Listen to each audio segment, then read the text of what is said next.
Todd for G66. Welcome to another Tuesday Tone Tip. On today's video, we're taking a look at firmware 10 on the FM3, and I want to go through a couple of questions which have popped up consistently with this firmware. We're going to start with a reminder that whenever you go to update your firmware on any Fractal unit, you should always make a backup. And the way you can do that with the editor is simply to come up to Tools, go to Fractal Bot, and then set it to Receive mode. Once you're on Receive mode over here, it will give you the option, once you hit Begin, to back up individual preset banks, back up the entire unit, back up the system and foot controllers, or just back up individual presets or user cabs in there. I'd suggest, if you're not sure what to do, just back up the entire unit. So you could hit back up the FM3, go OK, and then when you hit begin, you're going to create a backup of not only all the presets on the unit and the user cabs, but the global settings and the FC assignments as well. It really doesn't take that long to do.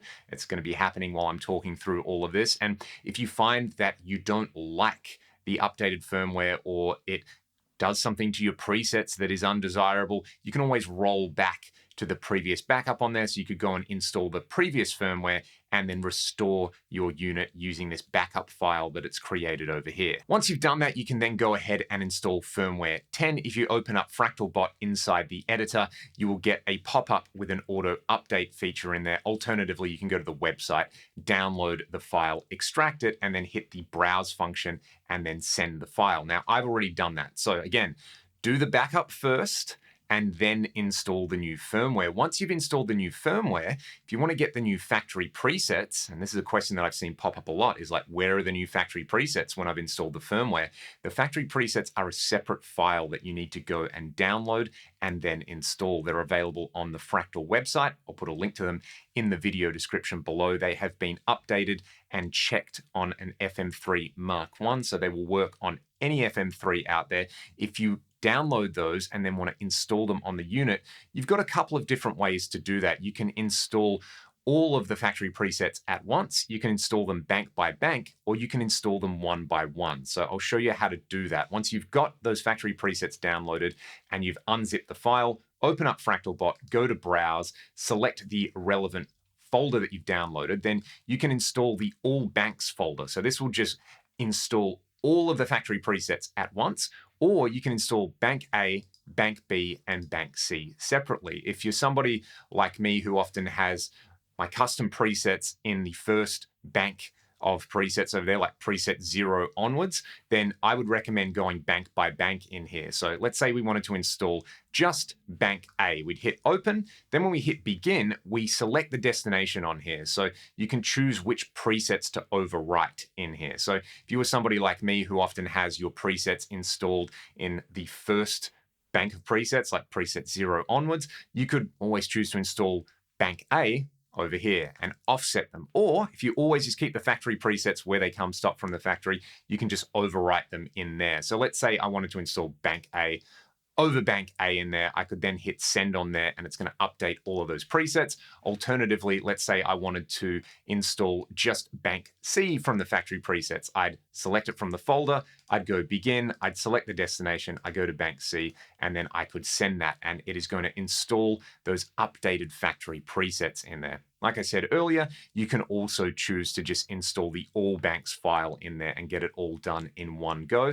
However, if you did just want to select particular presets in there, let's say you didn't want all of the factory presets, there is a way to do that as well, which I'll show you right now. If we navigate to the Manage Presets tab by going Tools, Manage Presets, this will bring up a list of all the presets on the unit over here. Now, by default, you may notice that the screen kind of looks like this, so you just see the presets. Well, if you come up to the top left in the browser, there's this little icon here that you can click, which will open up a little column, which will let you drag and drop the bank files in there. So we can do this. What I'm going to do is I'm going to go onto my computer and I'm going to find that folder that we downloaded with the factory presets, this one over here. I'm going to grab the All Banks folder, I'm going to drag it and drop it over on this column here. Once I've got that, I can hit OK, and now I have a list of all of the factory presets. So let's say, for example, I wanted to select the Leon's Live factory preset. I'm going to scroll all the way down here,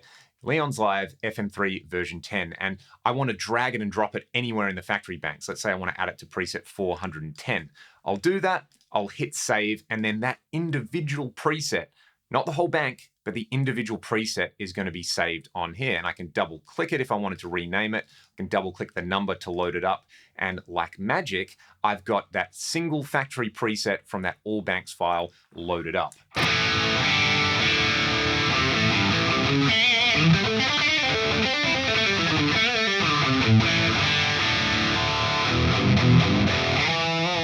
Because there's been so many updates to various effects blocks, in particular the reverbs and the plate reverbs, you might load up your custom preset on firmware 10 and freak out when you see this CPU limit exceeded warning over there. I'll show you a couple of quick things you can check that will probably fix this on your preset. So you can see here, I've got a custom preset where I'm using the gold plate reverb and I'm getting the CPU limit exceeded warning on there. The first thing I want you to check is to click on the reverb block and go to the echo density parameter on here. Let's change that to 4 and see if the CPU limit dips under that safe zone. In this case, it does. It goes down to 79%, and I can start playing my guitar and having a good time.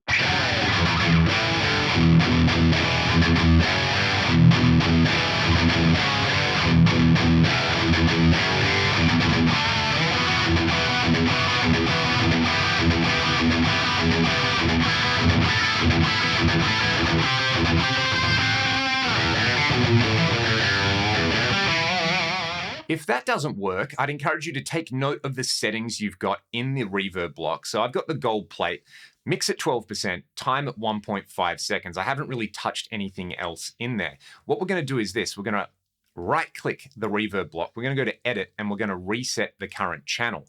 This is going to reset the reverb block, and you can see that CPU has dipped down again into that safe zone. What I'll then do is I will reselect the reverb that I had before. So I'm going to go to the gold plate reverb. I'm then going to input my settings from before. So the time was at 1.5 seconds and the mix was at 12%. What this does is it resets the reverb algorithm in there and all the underlying parameters. So they're going to be optimized to run on this firmware. You can see the CPU's at 79% again, so I'm good to go. Alternatively, I could select a different reverb type. The plate reverbs in here are particularly CPU hungry. I think they sound amazing, and they have been brought into line with the algorithms from the Axe effects and the FM9, but you can always select a different type. For a smaller reverb like this, I really like the studio reverb. You can see that's going to save a bit of CPU on there. Alternatively, I really like the large room as well for this kind of reverb that just adds a little bit of thickness and density to the sound. Another really cool thing about the FM3 is it now has the pitched reverbs as well, things like the Ursa Major reverb in here, which sound pretty incredible. And you can see even there by selecting the Ursa Major, which is a pitch shifted reverb, it's not blowing up the CPU completely on there. So that would be my advice there. Don't freak out if you update your FM3, you go to one of your custom presets and you see the CPU warning. Try that trick by changing the reverb echo density or simply resetting the reverb block in there.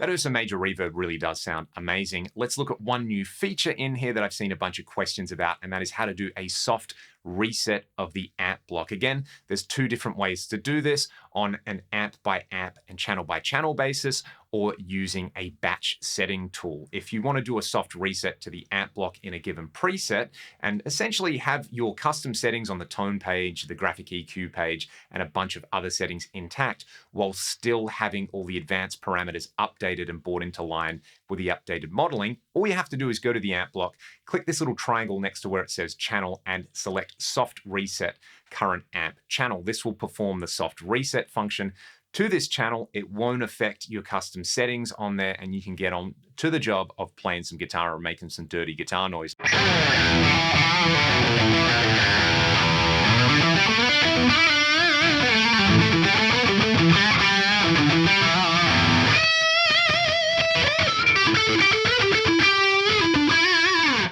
wanted to perform the soft reset on all the amp channels in a bunch of presets at once, say you wanted to do a soft reset on all your custom presets, that's fairly straightforward. Let's go to Tools up here. We'll go to Manage Presets, and then we're going to come in and select the presets that we want to do the soft reset on. Let's say I want to do these 3 presets here. I'm going to hold down Shift. I'm going to click on there. I'm going to highlight all of them. Then I'm going to right-click any of those presets, and we'll go to Reset Amp Blocks on there. That is going to perform a soft reset on all the channels in the amp block on those custom presets in there. And again, that's not going to change your settings on the tone page, on the graphic EQ page, a bunch of other advanced tweaks you might like, but it is going to perform that soft reset function. So you could do this to every single preset on your unit in one go like that. Or if you're like me and you mostly use a single preset 90% of the time, you can just do it the way that I showed you on the amp block there. Hopefully that answers some of your questions about firmware 10 when it comes to doing a soft reset, installing the new factory presets, backing up your unit before you do update the firmware on there, and also how to deal with any of your custom presets that might have